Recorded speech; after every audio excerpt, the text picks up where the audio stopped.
Welcome to Sociologika. One, two, three. Kalau kita dengar nama Karl Marx, apa sih yang langsung kepikiran? Pasti kritik ekonomi kan? Tapi, gimana kalau ternyata pemikirannya justru memegang kunci buat memahami krisis lingkungan kita sekarang? Sebenarnya, adalah salah satu pemikir ekologi pertama di dunia. Nah, kali ini kita akan membongkar sisi tersembunyi dari ekologi Marx, sebuah gagasan yang ternyata sangat relevan untuk krisis planet yang kita hadapi sekarang. Coba deh, kalau dengar nama Karl Marx, apa yang kebayang? Mungkin cerobong asap pabrik, produksi tanpa henti, ya kan? Tapi, beneran nggak sih dia itu musuh alam? Atau jangan-jangan ada sisi lain dari pemikirannya yang selama ini kita lewatkan? Ya, pandangan umum ini tuh udah mendarah daging banget. Marx sering dicap sebagai seorang produktivis, pemikir yang katanya cuma peduli soal pertumbuhan industri dan nggak peduli sama sekali sama dampaknya ke lingkungan. Tapi, seperti yang akan kita lihat sebentar lagi, narasi ini sebetulnya menyembunyikan kebenaran yang jauh lebih rumit. Nah, disinilah muncul seorang sosiolog, John Bellamy Foster. Dia memulai sesuatu yang ia sebut sebagai kisah detektif sastra dengan menggali catatan-catatan dan tulisan Marx yang selama ini terabaikan. Dan apa yang ia temukan?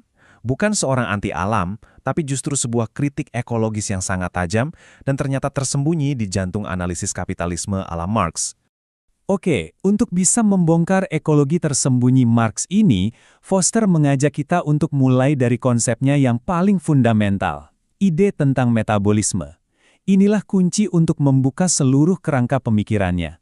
Kuncinya ada di konsep yang disebut Marx pakai istilah Jerman, Stoffwechsel, atau yang sekarang kita kenal sebagai social metabolism atau metabolisme sosial. Ini bukan sekedar metafora ya.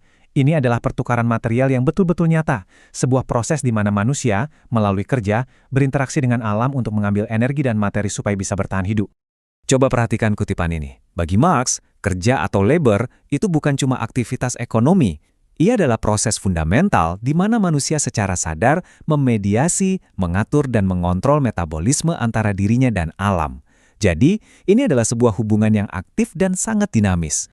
Jadi, intinya gini. Interaksi metabolik ini tuh bukan sesuatu yang spesifik, cuma ada di kapitalisme atau di masyarakat tertentu. Ini adalah kondisi dasar keberadaan manusia. Pertanyaannya kemudian jadi, apa yang terjadi pada metabolisme ini saat berada di bawah sistem kapitalisme? Dan disinilah analisis Foster jadi benar-benar tajam. Menurutnya Marx nggak cuma menjelaskan metabolisme ini, ia menunjukkan bagaimana kapitalisme secara sistematis merusaknya. Kapitalisme menciptakan apa yang oleh Foster berdasarkan tulisan Marx disebut sebagai metabolic rift, sebuah kesenjangan metabolik yang nggak bisa diperbaiki. Biar gampang, bayangin kayak gini deh. Dulu, di masyarakat prakapitalis, siklus nutrisi itu sifatnya lokal dan tertutup. Makanan dikonsumsi dekat ladang, dan limbahnya balik lagi ke tanah. Tapi, kapitalisme dengan pemisahan yang tajam antara kota dan desa memutus siklus ini. Nutrisi disedot dari tanah, dikirim ratusan kilometer ke pusat-pusat industri, dan akhirnya cuma numpuk jadi polusi. Nggak pernah balik lagi ke tempat asalnya. Nah, slide ini merangkum konsekuensinya dengan sangat jelas. Metabolic rift ini, yang lahir dari persaingan antara kota dan desa, menyebabkan tanah jadi miskin nutrisi di satu sisi, dan polusi menumpuk di kota di sisi lain. Bagi Marx, ini bukan efek samping yang nggak disengaja loh. Ini adalah kontradiksi ekologis yang fundamental dan melekat dalam DNA kapitalisme itu sendiri. Dan ini bukan spekulasi abstrak ya. Marx secara cermat mempelajari karya ahli kimia Justus von Liebig yang pertama kali menyadari soal depresi tanah di Eropa. Marx menggunakan data ilmiah untuk mendukung analisisnya tentang metabolic rift, menjadikannya sebuah kritik materialis yang berakar pada bukti-bukti empiris. Dan relevansinya hari ini? Wah, luar biasa. Kalau Marx menganalisis kesenjangan dalam siklus nutrisi tanah di abad ke-19, para ahli ekologi sosialis sekarang menggunakan kerangka metabolic rift yang sama persis untuk menjelaskan krisis iklim. Dengan memindahkan karbon dari dalam bumi ke atmosfer secara masif, kita telah menciptakan kesenjangan metabolik dalam skala planet. Tapi, buat Marx, krisis ini bukan cuma soal molekul dan siklus nutrisi. Kesenjangan material ini ternyata punya dampak psikologis dan sosial yang mendalam bagi kita sebagai manusia. Jadi, gimana sih pemutusan hubungan dengan proses alami ini mengubah cara kita berhubungan dengan dunia dan bahkan dengan satu sama lain? Foster berpendapat bahwa metabolic rift itu punya cermin psikologisnya, yaitu alienasi ekologis. Ketika metabolisme kita dengan alam rusak, hubungan kita dengannya juga jadi rusak. Kita jadi terasing dari alam yang secara puitis disebut Marx sebagai tubuh anorganik kita, sebuah perpanjangan penting dari diri kita sendiri. Akar masalahnya terletak pada kontradiksi fundamental antara use value, nilai guna, dan exchange value, nilai tukar. Alam punya use value yang tak terhingga. Dia menyediakan udara, air, dan fondasi kehidupan. Tapi, dalam logika kapitalis, yang diutamakan adalah exchange value, kemampuannya untuk diubah jadi keuntungan.